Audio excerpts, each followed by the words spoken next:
साथियों, बापू के जीवन की 3 प्रेरक घटनाएं। उपवास की खुशी। नंबर 1, उपवास की खुशी। स्वतंत्रता मिलते ही देश विभाजन के कारण हिंदू मुसलमान एक दूसरे के खून के प्यासे हो गए। गांधी जी तक इन घटनाओं की सूचना प्रतिदिन पहुंचा करती थी। इन अनर्थकारी प्रवृत्तियों को रोकने के लिए उन्होंने उपवास करने की ठानी और उस निश्चय को तुरंत अमल में लाना शुरू कर दिया।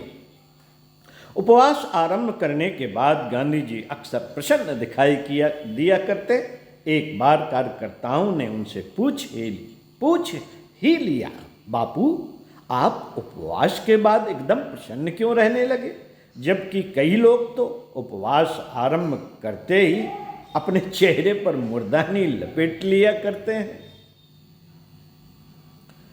गांधी जी ने इसका उत्तर देते हुए कहा, उपवास करने से पहले मैं केवल अन्याय की बातें सुनता और सुनकर चुप हो जाया करता था। जब मुझ में अन्याय का विरोध करने की शक्ति आ गई तो मैंने अनीत का विरोध करने के लिए कमर कस ली और यही प्रसन्नता का कारण है। दूसरी कहानी, प्रेरक प्रसंग, वत्सल प्रेम। गांधी जी के आश्रम में कुछ लड़के भी रहा करते थे। उनमें से एक लड़का गौशाला में सोया करता था। उसके पास कोई बिस्तर भी नहीं था। गांधी जी एक बार घूमते हुए गौशाला की ओर गए तो उनकी निगाह उस लड़के पर पड़ी। वह सो रहा था। गांधी जी ने लड़के से पूछा, तू रात में भी यहीं सोता है? लड़के ने कहा, हाँ बापू, और रात में ओढ़ता क्या है?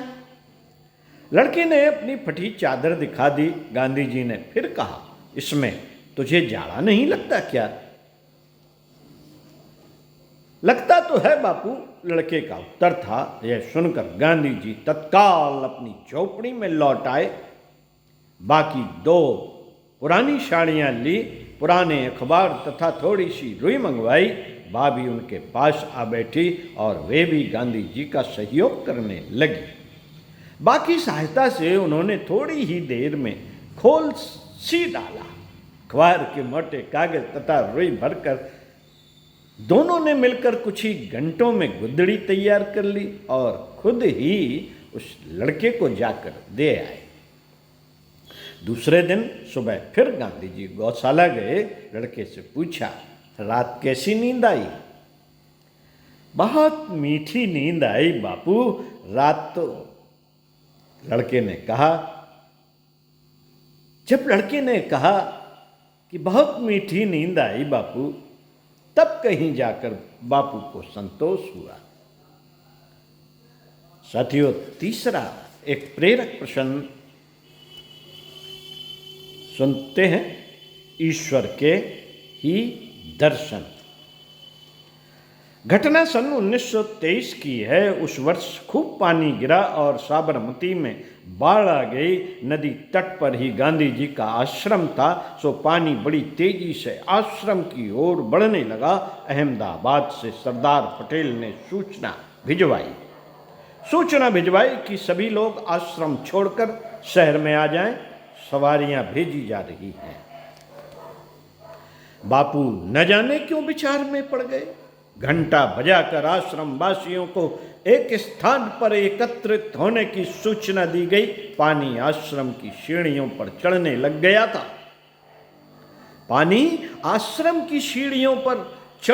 गया था। सभी इकट्ठे हुए तो गांधी जी ने कहा, भगवान के काल रूप का हम सभी दर्शन कर रहे हैं। साथ ही आश्रम खाली करने की सूचना भी आ गई है। जो लोग शहर जाना चाहें जा सकते हैं, पर मैं तो भगवान के दर्शन इस रूप में भी करूंगा। बापू के वहीं रहने का निश्चय सुनकर आश्रम वासियों ने भी उनके साथ रहते हुए ईश्वर के काल रूप का दर्शन किया और लपलपा कर लीलने को बढ़ रही बाढ़ धीरे धीरे उतर गई। पुस्तक देखन में छोटे लगे, घाव करें गंभीर। भाग 1, लेखक श्री राम शर्मा आचार्य। आगे पढ़कर सुनाएंगे आपको इसी पुस्तक से। काम कोई छोटा नहीं होता और न ही बड़ा। तो सुनते रहिए कुछ अच्छा और पढ़ते रहिए कुछ अच्छा।